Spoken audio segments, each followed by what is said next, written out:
This is the Nebraska Broadcasters Association History Project. It's a series of video interviews and segments with the people who have impacted Nebraska broadcasting over the years, over the decades, and once again today we are at the studios of UNO Television in Omaha.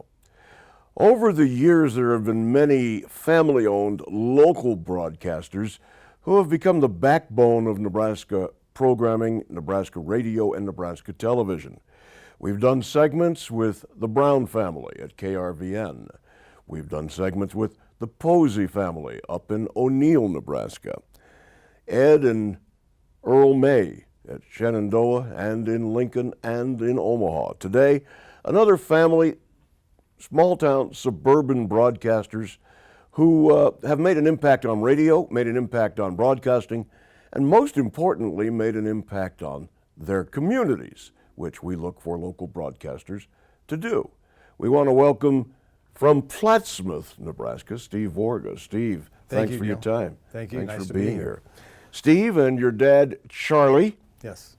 Plattsmouth, Nebraska, the KOTD radio stations, which have been an integral part of the Plattsmouth community since the 1970s. Correct. Your dad has been with that community since even before that.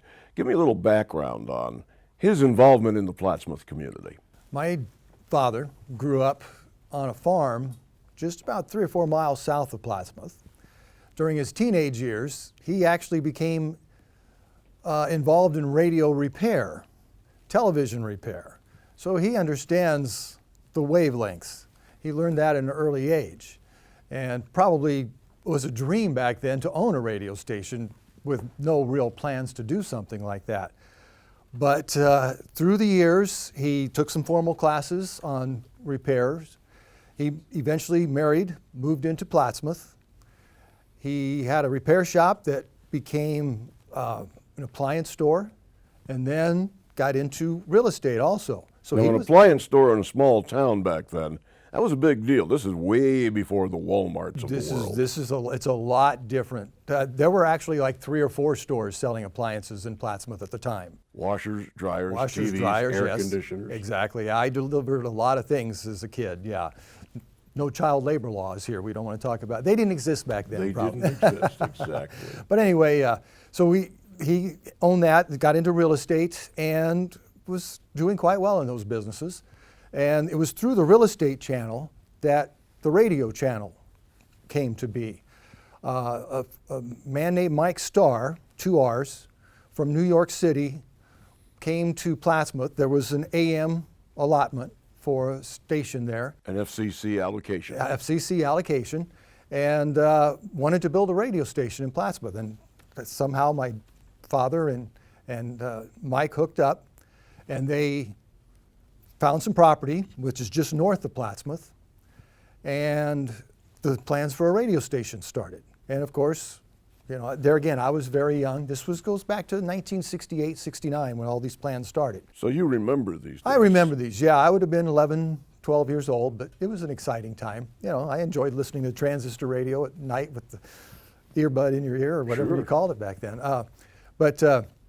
So it progressed, and then Mike Starr could not own any other radio stations. And there was a limit. Those days when the most any entity could own were 5 radio stations. Right. He had got into the company of his brother, who already owned a number of radio stations. So Mike, who's actually backed by William F. Buckley, who was a nationally known columnist and commentator back then too, was involved with the Starr family. So they had to pull out. The plans were already started, things were moving, and my father had to make the decision to basically go it alone. Well, with his background and excitement and everything, he followed through with it. And it was October of 1970 that KOTD went on the air. KOTD AM. KOTD AM went on the air. What was the frequency? 1,000. Frequency of 1,000 on the AM dial. Right. And you selected the call letters? It was the selection of our manager, general manager at the time, who I think you've talked to on other segments here, Dave Messing. KOTD stands for Keep 1,000 Dialed. And so that became the handle that was commonly heard day after day, keep 1000 dialed KOTD. So that's the answer to the trivia question that people will ask all the time about what does KOTD stand for.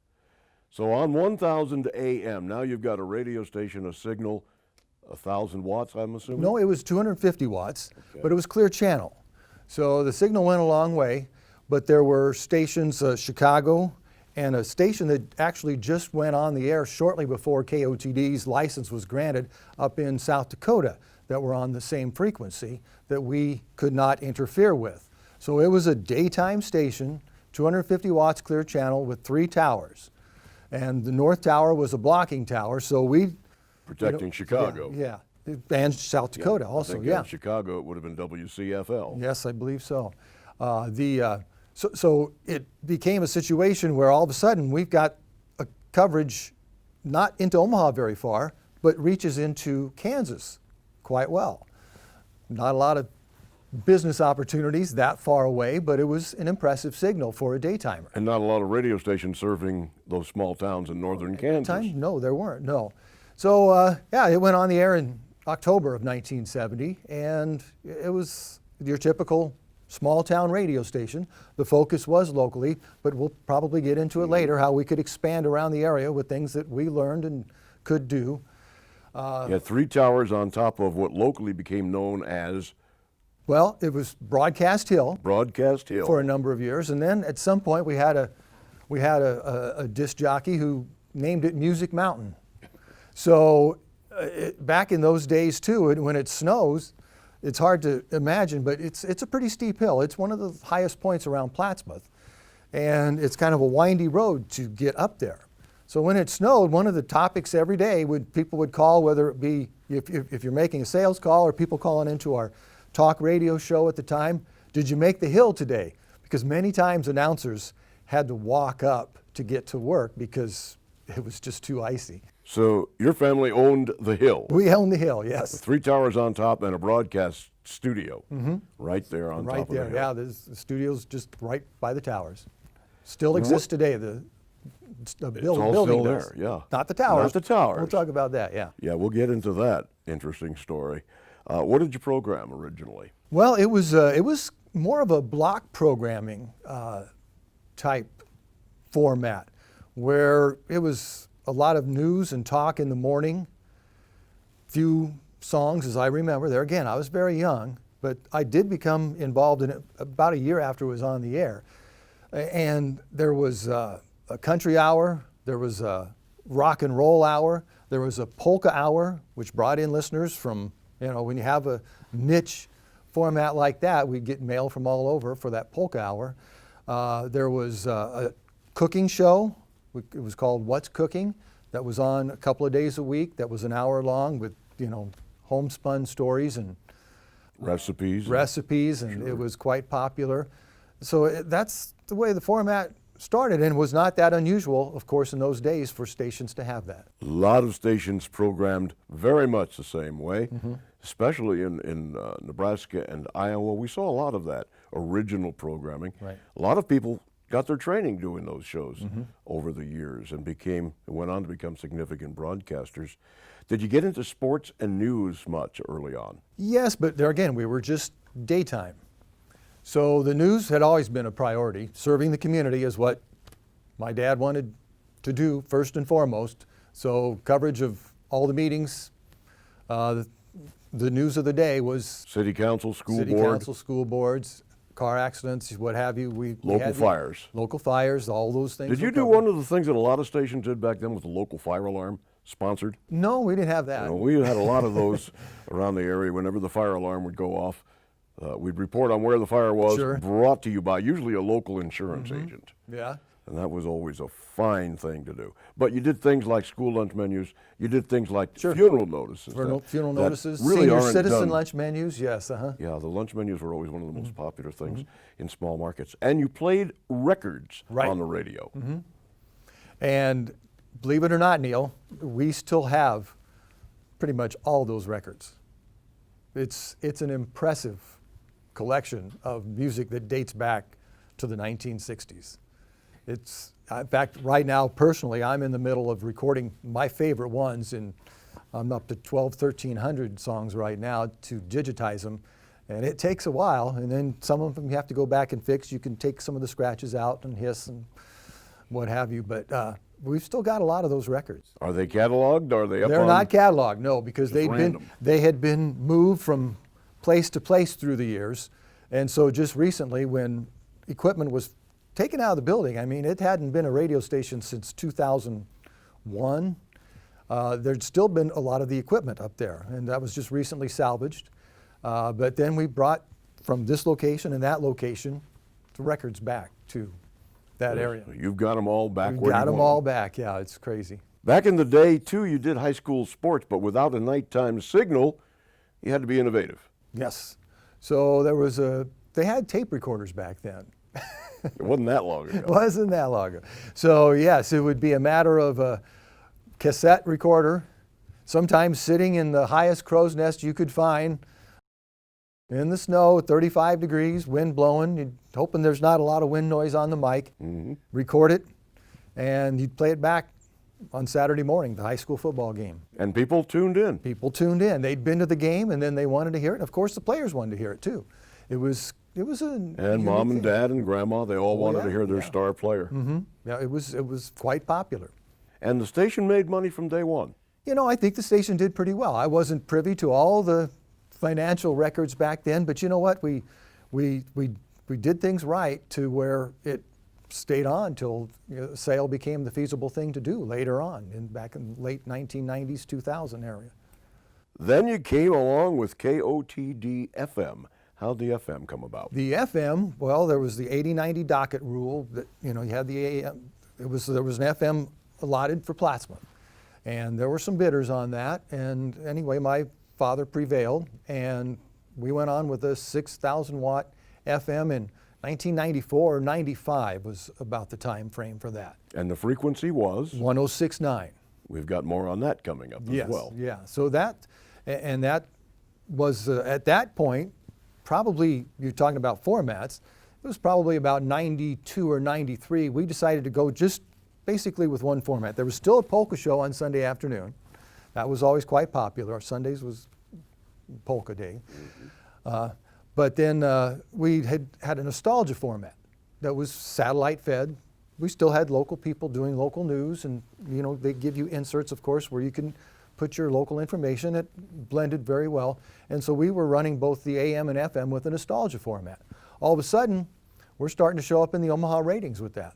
So it was nice. The FM was not directional, of course, so it covered. It wasn't a strong signal, but enough that it made an impact. People liked it. It was a format that no one else had. And that's constantly what we tried to do through the years was what niche needs to be filled now. So there were times we were all country, and there were times we were all easy listening, then back to country. It was stations changed formats. Changed with the times. Changed with the times.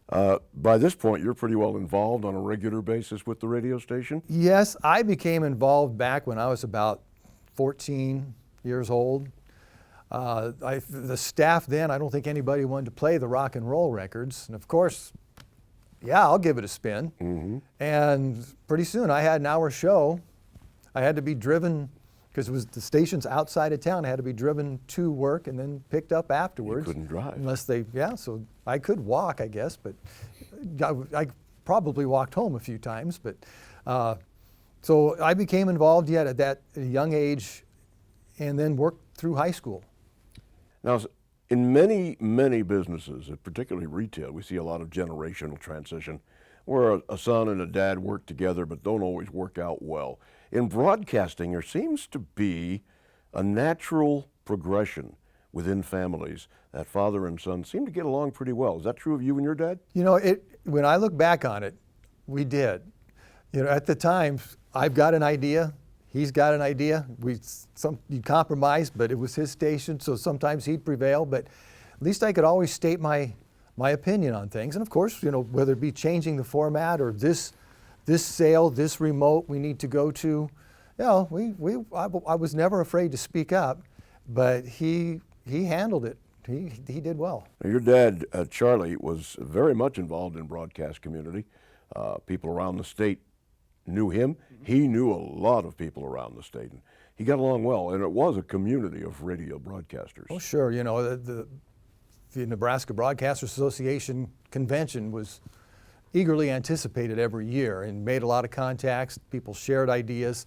He learned a lot. It was very good. And many times you just saw people once a year, but it was never a problem to pick up the conversation exactly where you left it off the previous year. Exactly. Or if, you know, I can remember there were times where there were questions, and do you pick up the phone and make the call then because somebody's been through that before, or it was a topic at the convention. Well, I know how to handle that now, but I want to check one thing, and so you just pick up the phone and make a phone call. Were you able to go to some of those conventions as well? I went to a couple of them because somebody had to run the radio station while he's gone. I do remember one time where, my wife went with me, and I was pretty young. I was probably 25, 30 years old, maybe it's somewhere there, and they were doing this psychiatric psychology type thing, and they picked me out because I was the youngest one and made me get up in front of everybody and supposed to count back from 100 by threes. And I remember numbers better than I do names. So I just started rattling it off like, 197, 94, 91, 88. And then, you can still do it. Well, yeah, but anyway, so I got down to the 60s and he goes, wait, I chose the wrong guy here. So conventions were always where all the new equipment was shown off and everybody got to look at all the bells and whistles. Was it easy to keep KOTD on a technical edge and kind of make sure that everything worked the way it wanted to? And you had a particularly interesting guy working at KOTD who we've featured on this series of interviews as well. Yeah, Dave Messing built the station, and I guess probably the best compliment would be he built it well. A lot of that stuff lasted a long time. I mean, it's used daily, and he had it laid out right. He had it well planned, and yeah, there were always updates. You have to make updates, but it was technically pretty strong. Pretty good little operation for a small town in Cass County. Right, and there again, you're always competing with Omaha sound-wise. Right. You had the giants up here, people in Cass County. Many of them, it's just kind of a bedroom community. They drive up to Omaha to work, and of course they'd be listening to Omaha radio stations. So you were constantly competing with that sound. You couldn't compete totally. I mean, just the talent that was in Omaha, phenomenal. People like you over the years, Neil. Or Johnny Carson, or people like that. Yeah. Interesting, because there were a lot of small market radio stations. We were talking before we started. Things like KTAP in Crete, which today is a different radio station. KMAZ, Beatrice was the FM there. Today that's the Eagle in Lincoln. Stations like that. KSRD in Seward. A lot of people still remember those stations. Today that's, KZKX in Lincoln is KSRD. So there's been a lot of change. A lot of those smaller market stations have been brought into adjacent larger markets and become part of the group ownership that we see now. Same thing happened with KOTD eventually. Eventually, yes. And that was a hard decision for my father to make, but back in the 90s and to the 2000s, they were valuable properties. Radio stations people were looking for radio stations. Waite was new.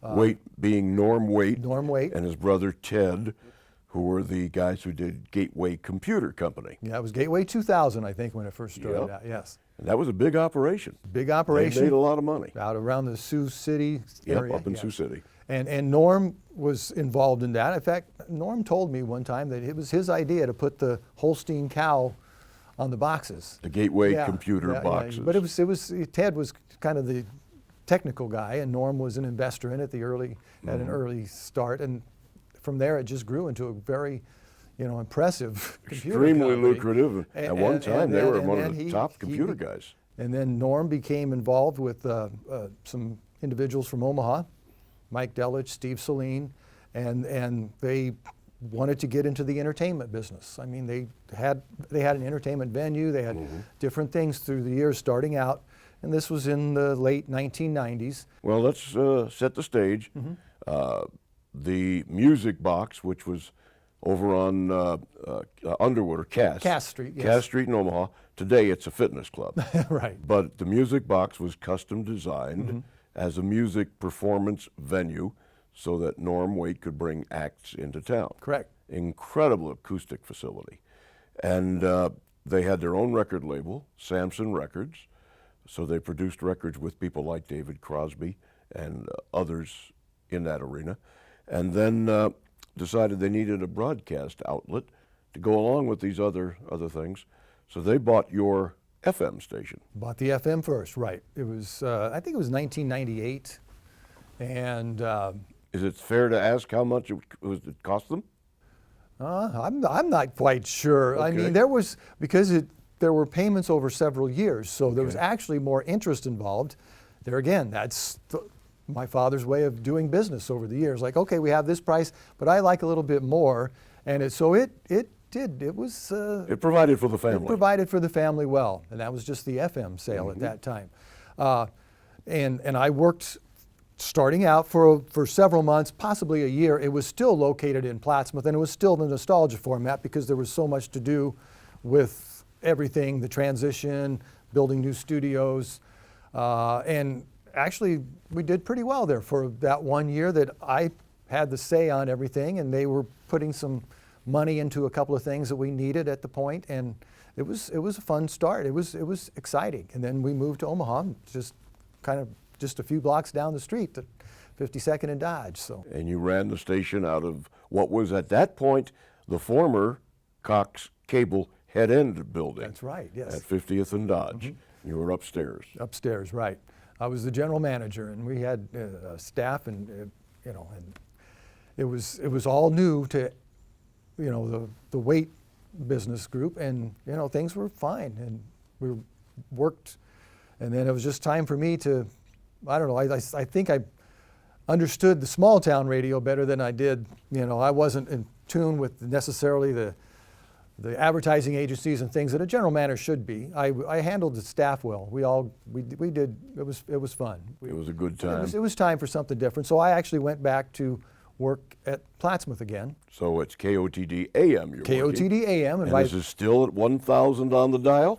It probably was at 1020 at that point. All right, explain how that took place. Well, see, now that became available where we could increase the power to 1,000 watts. From 250. Yeah, and so we did. We didn't have to be the directional quite that we were before. One of the towers actually could be deactivated. So we had a better signal across Omaha, and that made it more appealing than to weight then too at that point. And we had made some improvements with the AM. The money that was gained in the sale of the FM made the AM more valuable. We had a better product on the air at that point too. So what was the difference in the product? Well, it was time for an update in equipment. From the board that we used to everything, the recording equipment. It was becoming the digital age then, and that's what it was just much easier. You worked with the old cart machines. Well, let me ask you this: as this evolution took place, Steve, do you still have access to those old tapes of the broadcasts on KOTD? Maybe you're spinning records on KOTD? No, I do not have any of.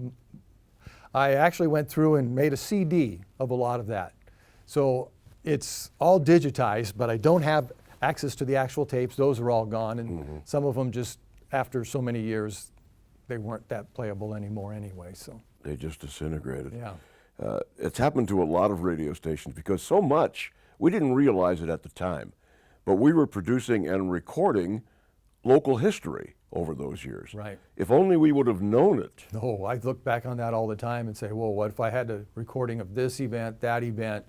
That was history, yes. And so much of that has been lost over the years. And now with digital memory being the way it is, we keep everything. Sure. And whether or not anybody will ever see any value in it, that's a different story. All those 1,200 songs I've recorded so far on a little thumb drive that, So KOTD AM is now 1,000 watts at 1020. And I believe that's sharing with KDKA Pittsburgh at 1020.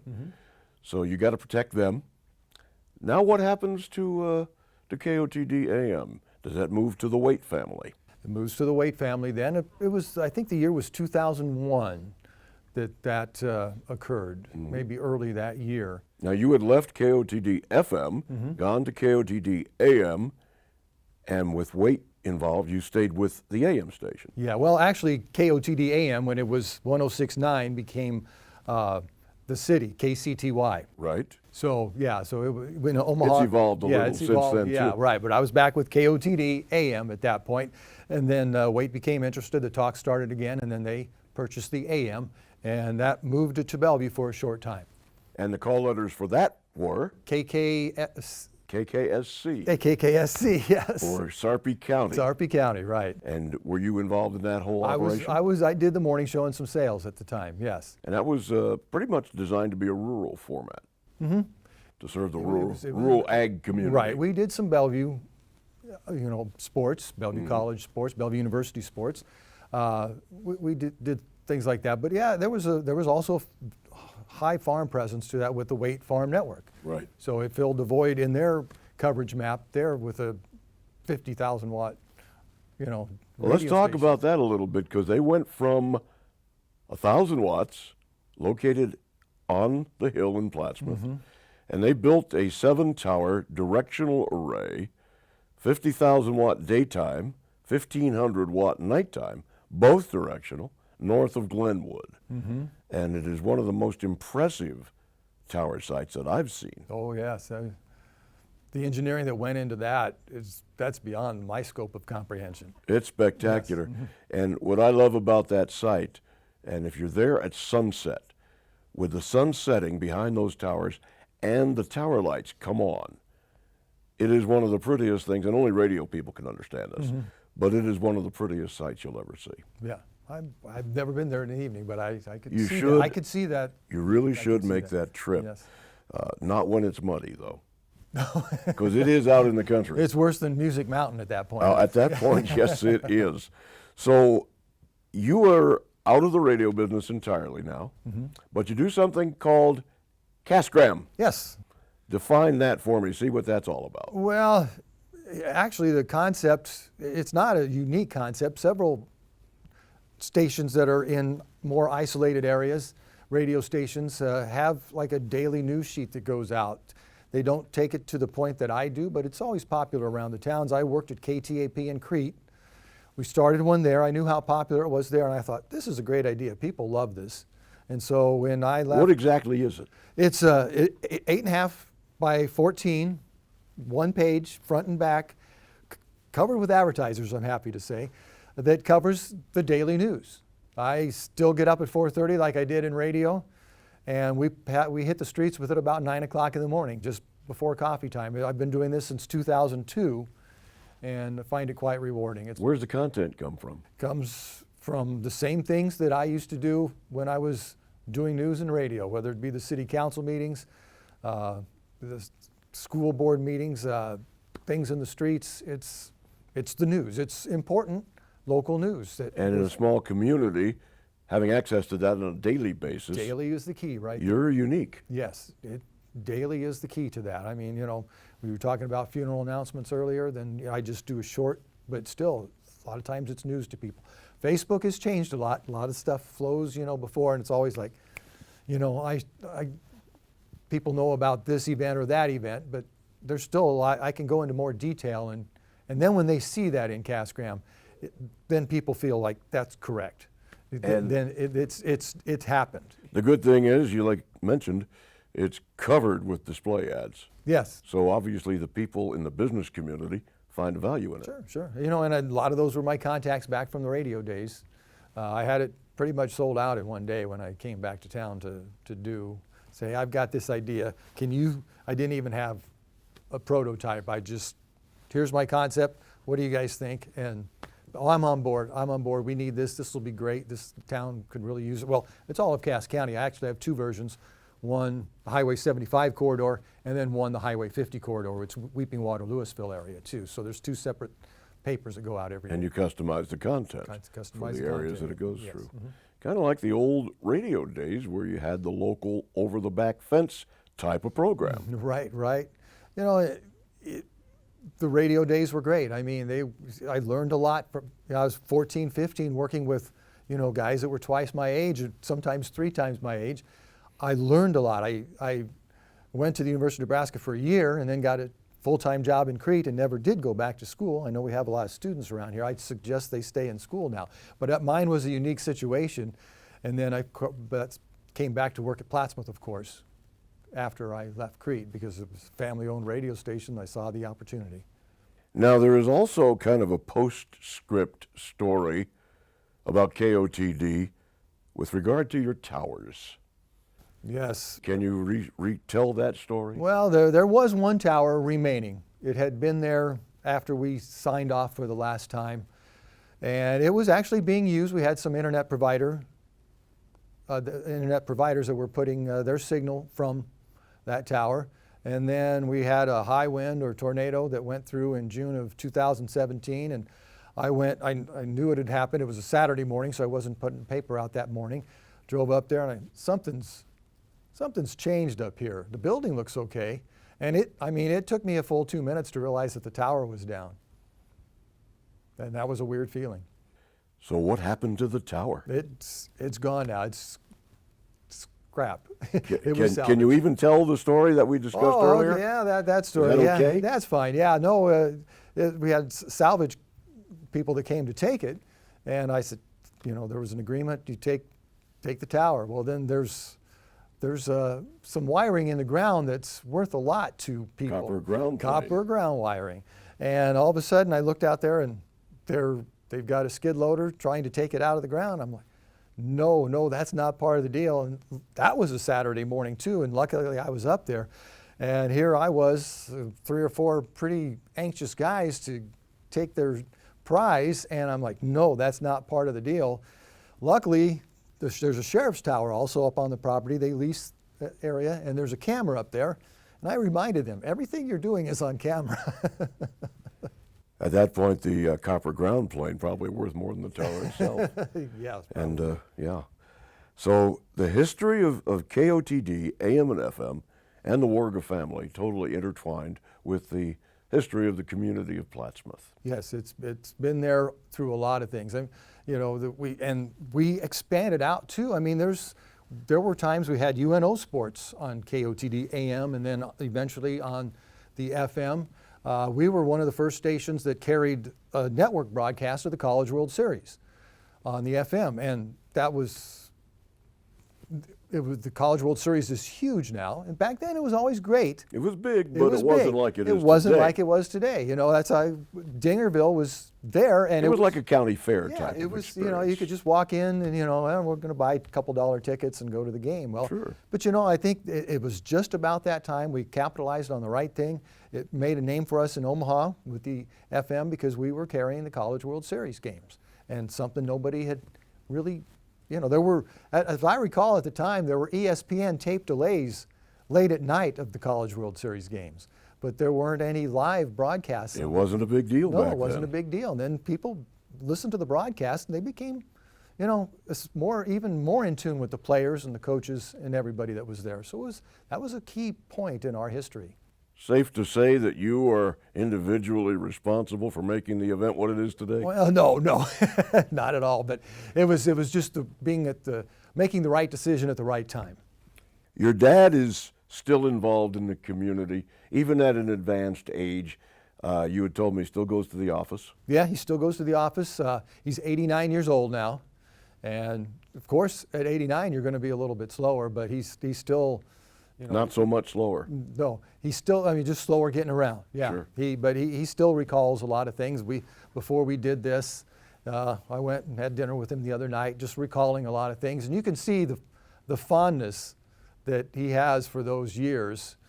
And for that community. And for that community too. He's yeah. been seen a lot of recognition, awards. Yes.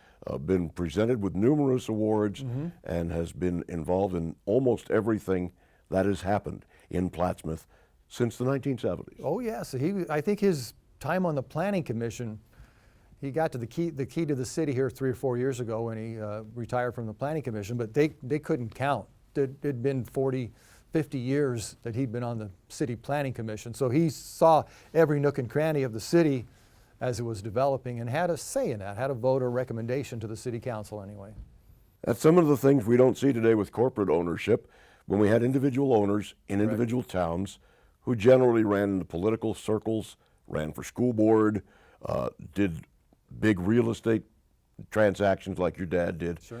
And it's really totally changed today, but we're so grateful for you, your dad, and your family for what you've contributed to the Nebraska broadcasters. Well, thank you. Yeah, like I say, the Broadcasters Association has been a very good source of information over the years. It was, yes.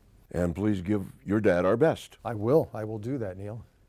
Our guest today has been Steve Warga of Plattsmouth, Nebraska. And he has delivered an awful lot of context about small market radio in Nebraska and in Plattsmouth and Cass County. Particularly, if you get a chance, pick up a Cass-gram.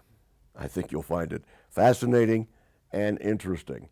This has been a production of UNO Television for the Nebraska Broadcasters Association History Project.